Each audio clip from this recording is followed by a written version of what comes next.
Hello and welcome to our Open Science 2021 event organized by the Young Academy of Slovenia in collaboration with the Ministry of Education's Science and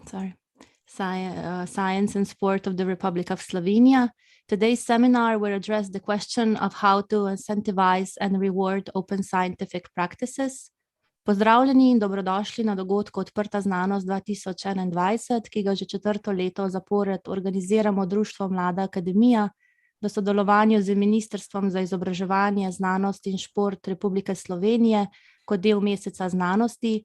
Osrednja tema današnjega seminarja je iskanje odgovora na vprašanje, kako spodbuditi in nagraditi odprte znanstvene prakse. Nadaljevala bom v angleščini, ker imamo danes gostjo iz tujine.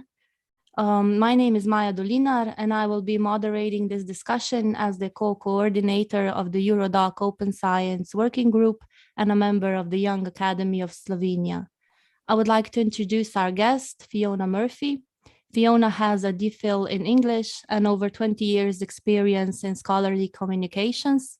Since becoming a consultant in 2015, she has worked with a range of research producing and adjacent organizations and holds a range of service positions, including vice chair of the Dryad Data Repository Board, editorial board member of Data Science Journal, and steering committee member for the Force 11 Scholarly Communications Institute. She is the co-founder, partnership and community development for More Brains, a team of consultants who focus on scholarly communications and research information management, policy and infrastructures, with a special interest in helping address the opportunities and challenges of open research. Please note that you can post questions during the presentation in chat on Zoom or on YouTube, and you can post them in English or Slovenian if you prefer. We will translate them if needed to our guest. So without further ado, I give the floor to our guest, Dr. Fiona Murphy. Thank you very much, Maja, and thank you very much, everybody, for coming today, and I hope that you'll enjoy this presentation and find it useful. Right, so what we're going to do is take a high-level look at the research information system and understand a bit more about what isn't working, and then examine some actions we can take. And that is as an individual or perhaps as an institutional level or country level. And as I say, be very, very interested in any questions that people have. So please, as Maja said, do post them either in chat or via the other methods. I will also be making the slide deck available afterwards, and I can send that to Maja and tweet via the hashtag as well. So we're going to start with asking, if you like, how we got here and go on to, so what do we do about it? But first of all, I just want to give a little bit more context about me, so you can see, if you like, where I'm coming from, and hopefully have a even better idea about the context of all of this. So here we go. So this is who I am, and I've got a snapshot here of my ORCID profile, which is very significant. So ORCID, as I imagine you know, stands for Open Researcher and Contributor Identifier. It's a persistent identifier. More about that later. It's an open source, so it's community-led effort, and it enables people who contribute to research to be identified and to claim their own contributions, if you like, which, if you're someone like me, who has, as you see, quite a common name, it's particularly useful.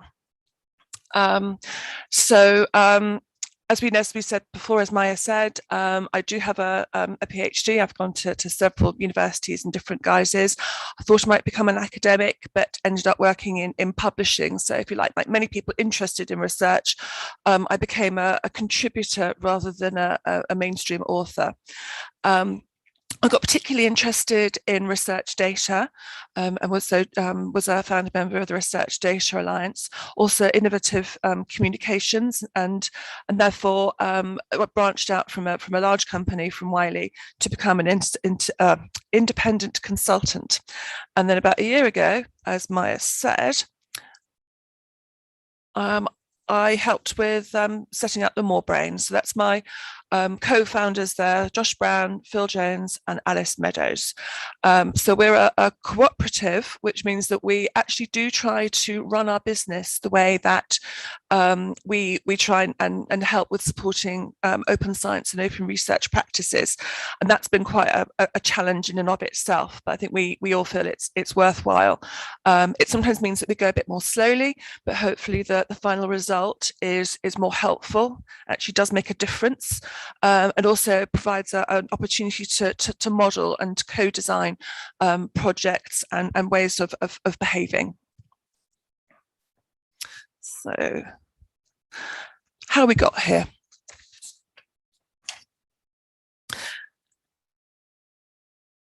There's a flow of research and knowledge producing activities. It's quite cyclical, if you like, but there's a sort of a left to right general tendency to move it in this direction. You start off with funding and grants, hopefully, which enable you then to actually do research and to produce your preliminary outputs like data, software, and reports. The more formal publications, which will often need an element of review or other validation, will follow. And then these will translate to the impact evaluation, the, if you like, real life, perhaps policy impact. There'll be academic impact via citations and downloads and potential career advancements. Hopefully some actual impact within your discipline, such as innovations, and then further ideas will also be generated, which hopefully will then lead to opportunities for research and funding and to start the cycle again. So variations across different disciplines mean that what is studied in terms of subject, what is produced, different sorts of outputs, across this, for instance, the arts to the hard sciences to the social sciences. It also it will affect how quickly the cycle moves. Again, biomedical engineering goes a lot faster than history. But this is, in general terms, if you like, the way that we advance knowledge and the way we've done it for several hundreds of years, particularly since the printing press was invented. And that's a bit of a problem, I think, because basically what we've got now is a technology mismatch and also a scaling issue. So I like this image very much. It's by Alberto Pepe, and I've only ever managed to find it on his Twitter feed. I think he gave it at a talk somewhere. I never actually published it, but I think it really sums up the issue nicely. As you can see, his complaint, if you like, is that scientists start off in the 21st century with their science, but then they write up their materials with 20th century tools. They start the process of, if you like, flattening and de-enriching their work, and it ends up being packaged in a 17th century format. It's not quite so true now as it was 9 years ago when he wrote this, but there still is, if you like, quite a depressing trajectory of again, taking out sort of links and connections, metadata, and so forth in order to be able to insert your discovery into the knowledge canon. This then means that provenance and reproducibility opportunities are actually decreased by the process of going into the knowledge canon. And if you like, another problem that we've got these days is that, again, technology enables us to do research faster. There are more people doing the research, and these are introducing new complexities around the networks, the number of relationships that are involved, and it also means that the sheer amount of information that's coming at you, it makes it impossible to keep up with what's actually happening even in your own field. So the result is a slightly organized mass, or mess, if you like. There's a sense of how things are or should be, but at the same time, it's really hard to find what you're looking for. outputs are hard to discover, provenance is difficult to establish, and if you like, we don't know what we know, or what we should know. This then means that decision making is flawed, and articles, if you like, can be published and then retracted as problems with data or with the method become available. And this then means that we're left with perverse incentives. We're left with unreproducible science and uncredited producers, and also disconnected outputs. So that's the situation that we're left in.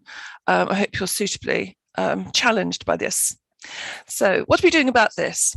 I should say as well that up to this point in the talk, I've been giving, if you like, a sort of general, high level, well traveled set of truths, if you like, about what we think is happening in the research system. Whereas going forward, it's more about what's some possible solutions. It's about my experiences, things that I've seen or taken part in over the last 5 years. The problems aren't fixed. But hopefully we can all, if you like, become more a part of the solution. And I also am hoping, seeing as some of these, they range in size, the initiatives, so they will hopefully complement any of the other talks that you might attend in this series, and also give you some ideas about what you can do in the future. So first of all, to a thought experiment, if you like, what would it look like if we were here, we were now, we had all the resources that are available to us with the internet, with the minds, and with the money, but we didn't have the legacy of the 17th century holding us back in the way the systems work. So a group of people, and I was privileged to be there actually, did sit down and talk about this in 2016. It was a Force 11 competition. And again, a little bit more about Force 11 later. And a group of people did set aside some time to think about what it would look like, how we would organize ourselves, and to think about if there is an ideal way, or a way that's at least better than what we're doing. Is there a way of moving from one to the other? Are there things we can do to tweak the current system and to actually become more open, more connected, and credit people better? You can see there's a website, Force 11 Scholarly Commons, which basically showcases the work that we did. Some of it was about, if you like, principles, as in what people, if you like, should do or would do, or what institutions would do, and how they would interact with a kind of common sense of knowledge. It's also about responsibilities and accessibility, and so forth. I worked with a subgroup, which is called Decision Trees, in fact, but we looked at how you could guide people, what an open science workflow would actually look like, and how to help people in an open science way to achieve their best open science outcome in an imperfect world. And our work actually is still ongoing. We're doing some work at the moment with an NIH funded group of researchers in the US to help them with better building their data management plans, choosing the right repositories, and also collecting and curating their data in a more open and fair way. So I can provide further information if anyone's interested afterwards. But I think in terms more generally, pulling it back, the thing that really became very evident very quickly was that an open science system and workflow would be driven and enabled by persistent identifiers. So this is a screenshot actually of an interactive infographic that the More Brains are working on for a project that we're doing for the UK at the moment. The UK actually is developing a national PID strategy to support researchers, the research system. And as part of that, we have put together really simple infographic, which has got a cyclical design, which shows how different persistent identifiers connect and push information through the research system. I think what to think about some of the key components of this project. Part of what the UK did was decide not to try and think about all the PIDs that are currently in existence. They actually chose 5 priority PIDs, which were DOIs for outputs, grant IDs, funder IDs, or research organisation IDs, ORCIDs, and project IDs, which are called RAIDs, Research Activity Identifiers. That's a very new identifier that's just emerging from Australia at the moment. So basically what our argument is if you allocate persistent identifiers to all the components and players within the research system, and enable them to be meaningfully connected with each other, then you start to build these networks of information and connection, which will hopefully reduce researcher burden by stopping rekeying of information having to keep on happening, will enable provenance to be traced, and achievements to be credited to a range of research contributors. Just to explain a little bit more, if you're not certain what the difference is between a digital, a persistent identifier and just a landing page or a URL, if you take the digital object identifier, which is used for outputs like articles or book chapters, it is a DOI. So a DOI is a URL, but it has these special properties because when a DOI is registered, there's a landing page or your URL, which is sitting behind it, which is connected with it. So Crossref or DataCite, for instance, will register the DOI. They'll be supplied with a landing page or a signifier by, say, a publisher or a funding organization. And that means then that even if this output or this item moves, the DOI should still be able to find it. Whereas hopefully this then means that the link rot is reduced, and also enables you to build more sort of trust in the system, because you can actually keep going back to things over time. So a bit more about the project.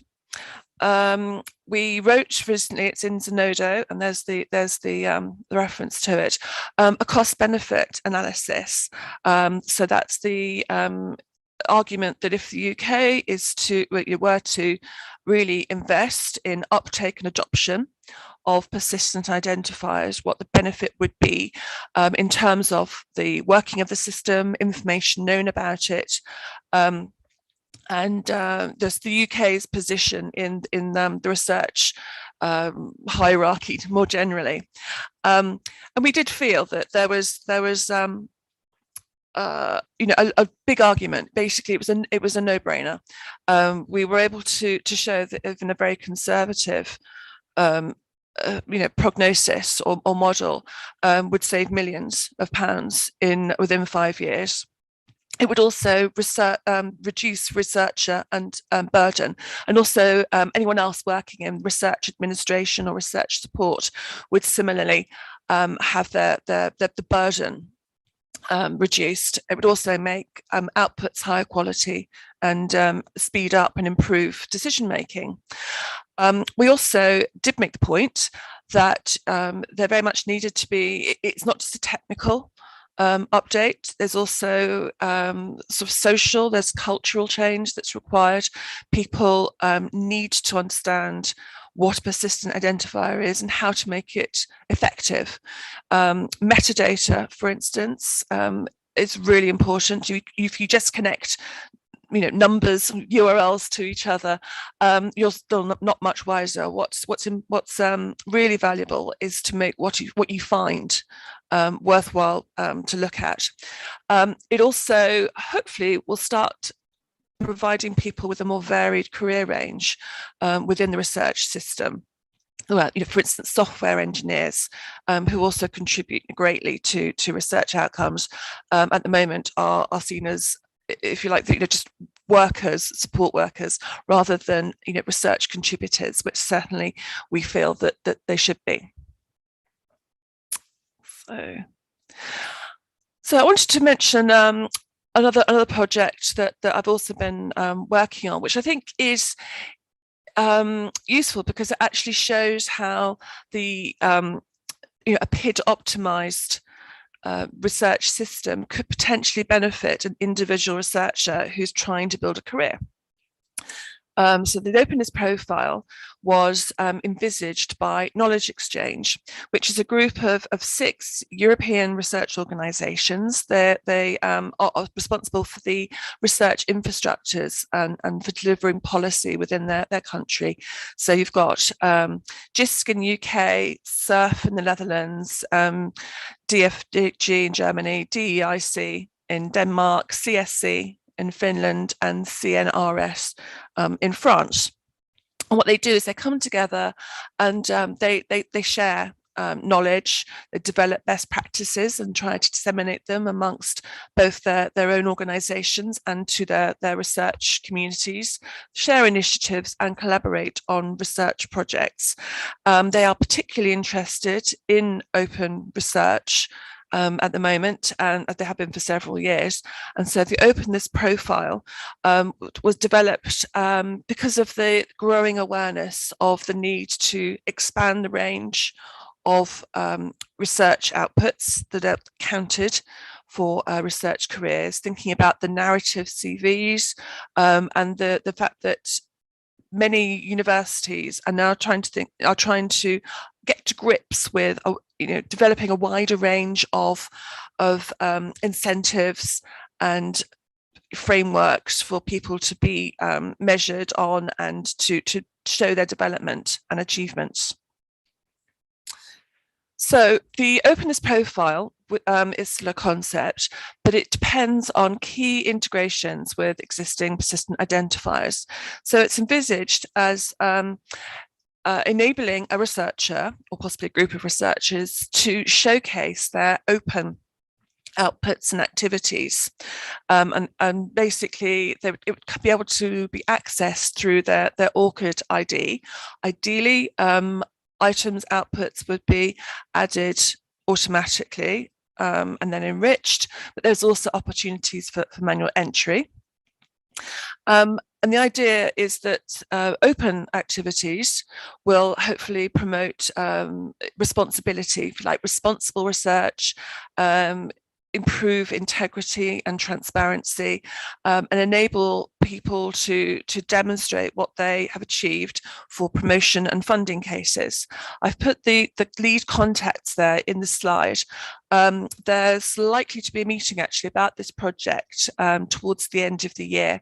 So again, if anyone is interested, I would encourage you to indicate that to the organisers. So one of the key and I think quite general outputs that we managed with the openness profile was the reference model. So it describes the requirements for understanding research contributions and to be able to, if you like, explore assumptions and potential issues, challenges around making any changes. So basically, if you want to try and affect what's going on with open science or with assessment, evaluation, careers, these are the things you need to think about, the affected moving parts, if you like, and also we also try to show you a sense of how we think they're related to each other. And also, if you like, the order or the circulation, the way that they then will affect, or what opportunities an individual or an organisation or a country has to join in. We basically use it, we think it's a good tool to use for a gap analysis or for prioritizing any conversation about designing interventions if you want to make open science a reality. And it also enables you to, if you like, understand where your problems might be and be able to go and do later, specific research about your own situation. And also, if you like, there's a bottom up and a top down component. You can either come in, you can change policies, or you can develop a community of practice, and hopefully you meet somewhere in the middle.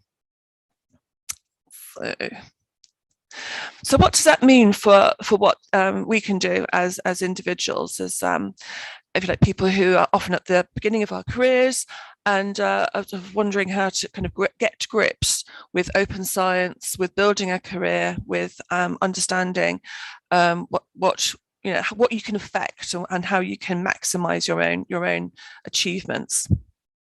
So I wanted to put in a few initiatives that I think would be worth taking a look at and potentially thinking about joining. I've tried to make sure that they're very easy to join and hopefully mostly free as well. So we've already mentioned Force 11, which is a sort of series of groups of researchers. They come together, often online, occasionally in person, and they try to improve research communication through innovation. Force 11 was the driving force behind the joint declaration of data citation principles, and also the incubator for the fair data principles. So that's the kind of thing that they've been involved with. One of the Force 11 working groups that I've been part of recently is REPO, Reimagining Educational Practices for Open. They actually are planning some more initiatives for later in the year, and they again mostly meet online, and it's a case of trying to understand what people need to be able to train open and get researchers to do open research practices, but also to try and think about how to normalize open research practice so that it doesn't become an additional burden to people, but is integrated into their practice and feels like a natural thing to do. FISCI, which, as Maja mentioned, I'm on the steering committee for, is the Force 11 annual summer school, which has been online only for the last couple of years. I'm not sure what's happening next year. It may be going to a hybrid event. But again, it's a very low bar to entry. There tend to be quite a lot of scholarships for early career researchers or librarians or others. And they put on really good courses about fair data, open access, new metrics, software packages, negotiating skills, and again they do provide a fun, lively, forward-thinking route to understanding better what's going on. The Research Data Alliance is actually currently conducting one of its first virtual plenary that doesn't actually have a stated base. I think that it's actually entirely online, and there's no sort of point at which it says it's coming from, which is quite interesting. So Research Data Alliance is also free to join, and it's also free and very easy to join any of its working groups or interest groups. And I've put in some of the relevant ones, I think, for people here today. The plenaries are not free to attend, but again, there are quite often scholarships for people early in their career, and the plenaries are comparatively cheap, and they run every 6 months. So they don't only provide information and opportunities to affect the thinking around these topics. They also give access to a global range of experts. I think it's just very, very interesting. You can actually be in the room either virtually or in reality with funders, for instance, and sort of global research infrastructure providers, and real kind of open research experts as well. So there's a real pooling of information and activity there that I think is really positive and a thing that you can interact with as an individual. So the final initiative that I wanted to mention here is it's slightly more indirect because this isn't an individual joining opportunity, but it is a really great resource, and I think it is really relevant to the discussion points today. The League of European Research Universities, which is a group of about 24 European universities, and they published a report about 3 years ago on this topic, open science and its role in universities. It's free online. You can find it pretty easily. It's got an executive summary and also the full report to download. And it talks about the requirement for the cultural change for open science and how to nurture and grow it in your institution. It uses as its basis the 8 pillars of open science as developed by the European Commission. So hopefully this will also have some relevance to other talks that are being given in this series. And it also provides a series of recommendations and also questions that universities can ask of themselves, as in what are they doing in practical terms? What are they providing their communities, if you like? That's all their communities, all their colleagues, not just those in the front line of research. So as I say, there isn't much that an individual can do on their own with using this information, but it's very accessible. It's I think a really if you read it, you'll be extremely well informed and able to articulate problems if you think that you see them, and also hopefully as your university starts to adapt to these sorts of ways of working, it will mean that you can really take advantage. You can be there and able to start proving what you've already achieved, because you know what's coming. So so that gives a sense of hopefully in this talk some of the things that an individual or an institution can start to do, thinking about some of the more countrywide or cross-country international developments that are happening. It gives you a bit of a sense of where you can go, where you can start looking for information. So I wanted to do a few take-homes. And I think the first thing is you have agency. There are always things that you can do to improve your own situation and to make your own science, your own research outputs more open. Even if you can't actually, say, publish your data, you can at least register the fact that the data exist, provide some metadata around that, and so people know that it's actually there. I think what's very encouraging around open research, open science debates is that it's more and more thinking about how to reduce the burden of academic work. And I think as well, what we should also be asking is what things can we stop doing? Where are things being required because the 17th century required them and not because we need them now? And I think that's a really important thing to keep in our heads. The changes required are social and cultural as well as technical. I think there's a constant debate as to which of these are the most challenging in terms of getting progress. The incentives themselves need to be really well thought through. I think one of the things that I have found, particularly with early career researchers, is if they find themselves in a university or a country which is moving in a particular direction, there's anxieties. Am I going to be able to use what's being counted in this institution to prove my worth and my abilities to another institution? And again, that's something that's really I think necessary for institutions and countries to bear in mind.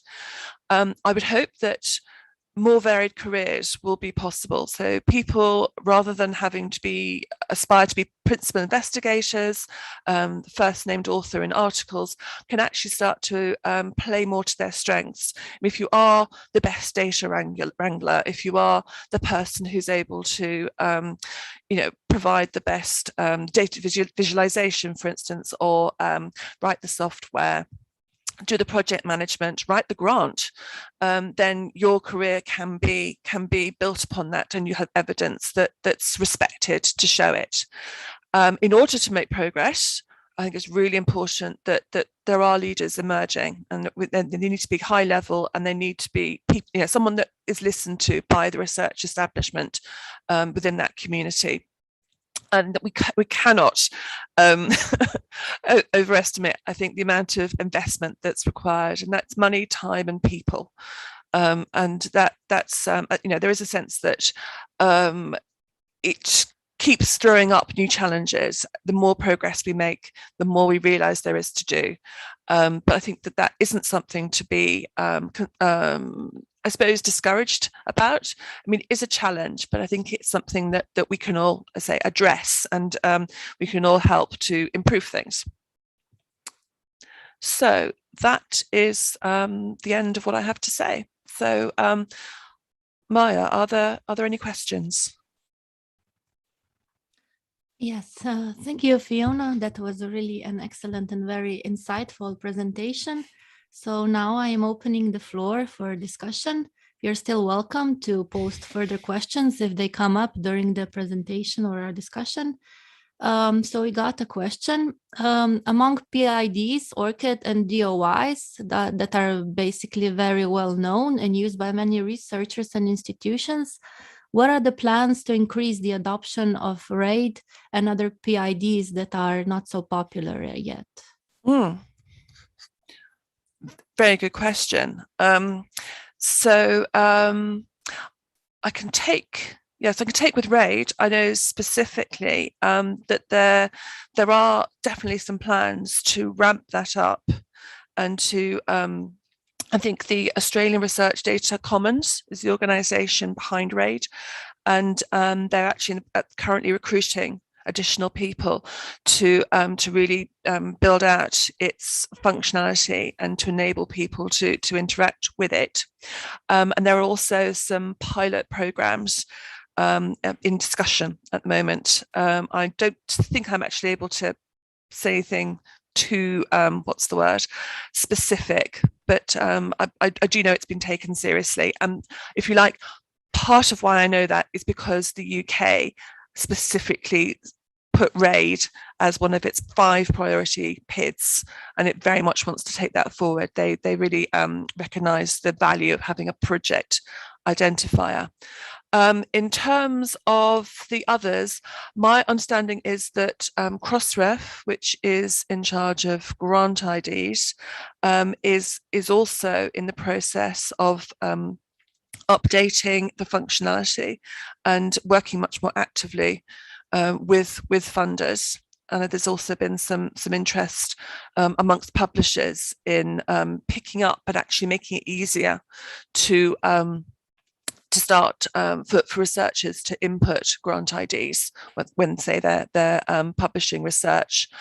Again, for RAW, there is something around that's with DataCite now, and it's definitely gaining some traction. I think a lot of the time, though,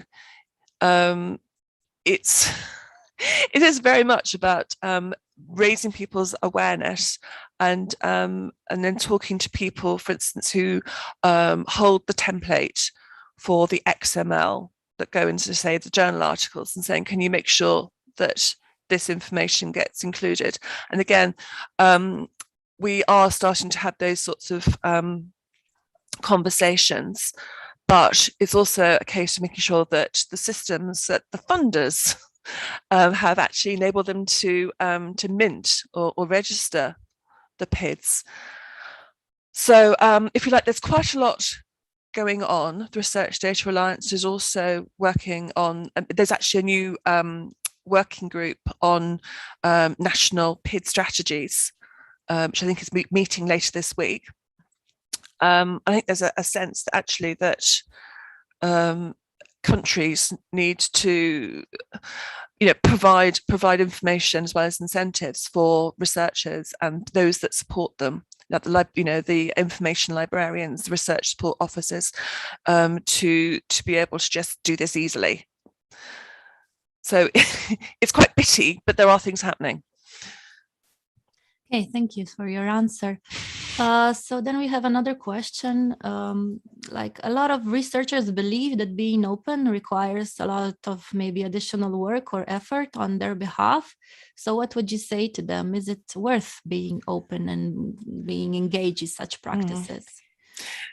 Yeah, and I agree. And actually, anecdotally, that happened, I think, in one of my projects with somebody who actually was one of the leaders of the project. And we said to her, so if we're going to do this, require openness, we need to be open as well. And she was like, but it's so much work. So, and I think, again, with the company that we've set up, we try to be open, and we keep finding it's very challenging. So I think that there's, if you like, a pro and a con around being an early adopter at the moment. I think there is a general sense that this is the way that things are going. So to make the effort now will mean that you've got the skills and understanding for when it hits the main body of people. If you're early in your career, the great argument is that it's going to mean that you have you're benefiting yourself, because you'll be able to come back in 10 years and understand what it is that you did, and you'll be able to build on your prior achievements. And so it might be a lot of extra, I think it will be extra work now, but hopefully it will then mean that in 10 years, 20 years, your career trajectory is that much faster and smoother because of the work that you do now. So I'd say it is worth it, but it does take extra effort. Yeah. Okay, thank you. So, but should researcher bother on their own, like searching for where to start, basically, or what has to be done in order to be open, or is it more for librarians, publishers, funders to manage? Maybe the support team that goes with the university. So, like some research means support team in terms of, I don't know, data archivists, data stewards, and so on. What would you say about that? No, and that's a good question too. I think that, again, that literally came up in a conversation yesterday. It's like about developing a national strategy, not the UK, different country, and about whether researchers should be involved or not. And there was quite a big discussion about how much do we bother them, if you like. If people are trying to do their frontline research, do they need to know what's actually going on? And I think the analogy that I keep coming back to actually is about cars. I think that researchers, if you like, need to be drivers. They need to be able to use the PID system to get them from A to B in the best way, the most convenient way possible. Excuse me. But in order to do that, they do need to know the rules of the road. They do need to know if there's a problem with the car, what to do. And they do need to know who to talk to if there is an issue. Whereas perhaps the other people, the librarians, the publishers, the data center managers are more like the mechanics and the designers and the people running the road network, and so they actually have to have that more detailed understanding and have a sense of how to speed people up and how to best improve the system.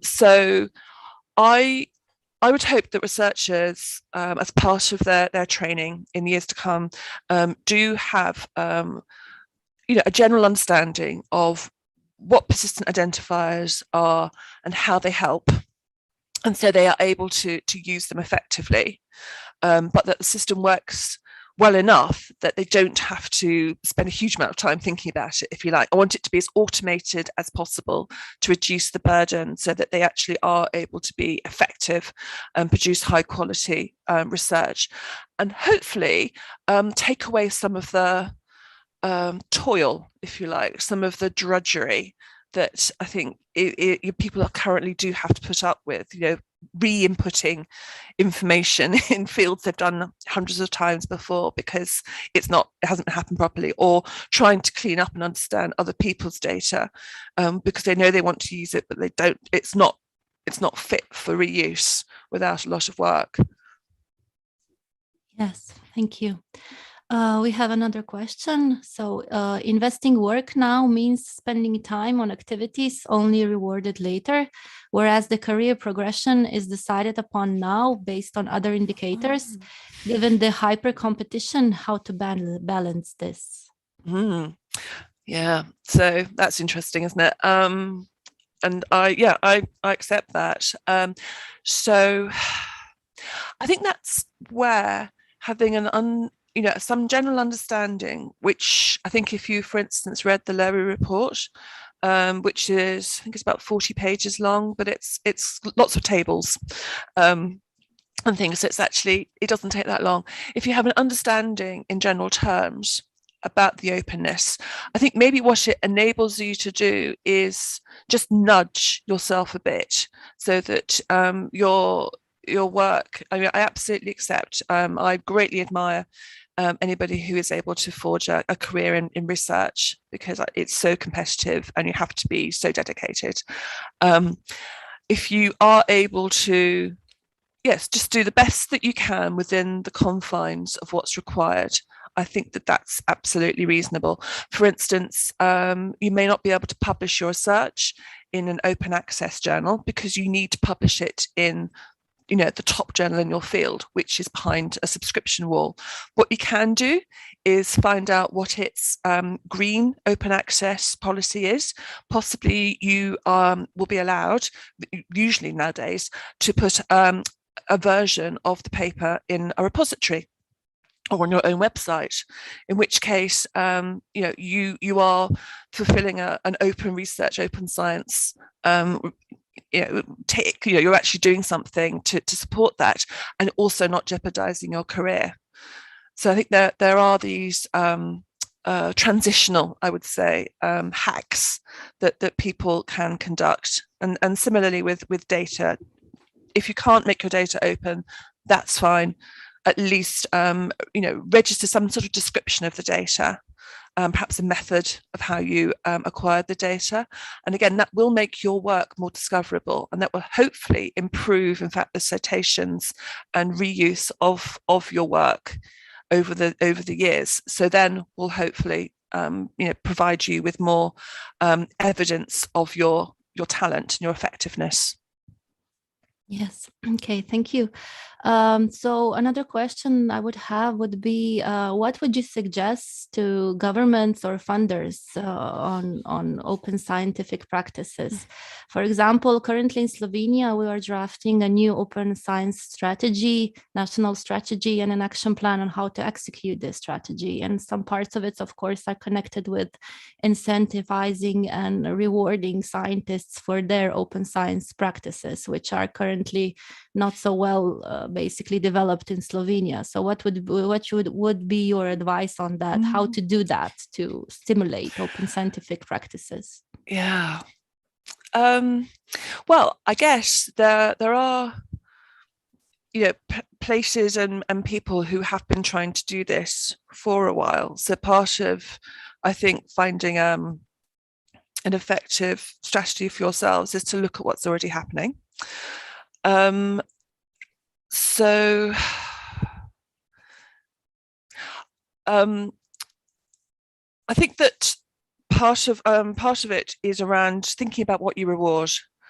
if you like, and do you reward hyper competitive behavior, or do you reward more collaborative behavior, which is more kind of open friendly? I think that is part of it. Trying to think what else. I guess what I obviously am not the expert on, but there would be something around what language or languages you use to publish your work in. And it would perhaps depend on if you want trying to engage citizens with scientific outputs or research advancements. That, if there's value then in not always publishing everything in English, but to use other languages as well. Again, if the cost benefit sort of shows that is worth it. And I think it is very difficult for national governments to go too far away from what's happening internationally, because obviously research and researchers are very international activities and communities, and what you want to do is promote the reputation and effectiveness of your nation's researchers and not cut them off. So it's really important to make sure that whatever you do doesn't have that effect. Yes, of course. Thank you. So for the last question, has the COVID disruption made it easier or harder to argue for or basically conduct open science? What would you say about that? It's changed things a lot. So some things are harder and some things are easier. But I think the big thing is it made the argument for open science much stronger and more urgent. I think because suddenly, being able to access data about, the genome of the virus and start making vaccines, became the top priority, and also research was coming out really fast, but people were not necessarily able to understand if it had been reviewed or checked. Things going up on preprint servers, for instance. So I think there was certainly an element of we absolutely do need to get this right. We do, and we understand now why it's so important. I think there was also a sense of actually it's also more difficult to do some of the social community building when we're all sitting at home, and it's also can be more difficult. I think it's also particularly more difficult, certainly in the UK, for women. I think apparently. In the UK, research output went up for men and down for women over the last year, and I think that shows again there's some real sort of social things going on about what the challenges are that people face when communicating their research. So I think that COVID has generally had a really big effect, and I think some things will probably always be different now. I think there'll always be more online, which is probably a good thing because people who were never able to travel because of they were really early in their career, because they're somewhere where there wasn't the resource to move people around, have got more access. I think it will also be more difficult to grow the communities. Yes, thank you very much. So unfortunately, our time is now up. So Fiona, thank you again for being with us and answering our questions. This was the first event in our Open Science 2021 series. The next two events will be in the Slovenian language. So you're welcome to join us next Tuesday when there will be a seminar on open science infrastructure. And on the 23rd of November, we will hold a workshop on open hardware. The last event in the series will be in English again. It will take place on the 30th of November, and our guest will be Sarah Jones, who will talk about support for FAIR principles within the European Open Science Cloud. Thank you all for attending today, and I hope you find the event useful. Now I will switch back to Slovenian to conclude today's event. I wish you all a nice day and see you in our next events. Hvala vsem, ki ste nas poslušali. To je bil prvi dogodek v nizu Odprta znanost 2021 in kot ste slišali, nas bo do konca meseca v tem nizu čakajo še v bistvu 3 dogodki. Že naslednji teden v torek se bomo s profesorjem doktorjem Zoranom Renom pogovarjali o odprtem dostopu do raziskovalne infrastrukture, tako da ste vljudno vabljeni, da se nam pridružite. Več informacij o društvu Mlada akademija najdete na naši spletni strani www.mladaakademija.si, kjer se lahko naročite tudi na naše novice, da boste obveščeni o naših prihodnjih dogodkih. Prisotni smo tudi na Twitterju in Facebooku, tako da nam lahko sledite tudi tam. Poleg odprte znanosti se ukvarjamo še s številnimi drugimi temami, ki so pomembne tako za doktorske študente, kot tudi za raziskovalce na začetku kariere. Tako da, če vam je všeč naše delo, nas lahko na koncu leta podprete z donacijo dohodnine. Možno so pa seveda tudi neposredne donacije na TRR. Tistim, ki nam nakažete vsaj 20 evrov, podarimo brezplačen dostop do orodja za urejanje angleških besedil Instatext v vrednosti 100.000 znakov. Hvala vsem, ki ste nas že podprli ali pa nas še boste. In hvala seveda tudi vsem, ki ste se udeležili današnjega dogodka. Vsem želim prijeten preostanek dneva in nasvidenje do prihodnjič.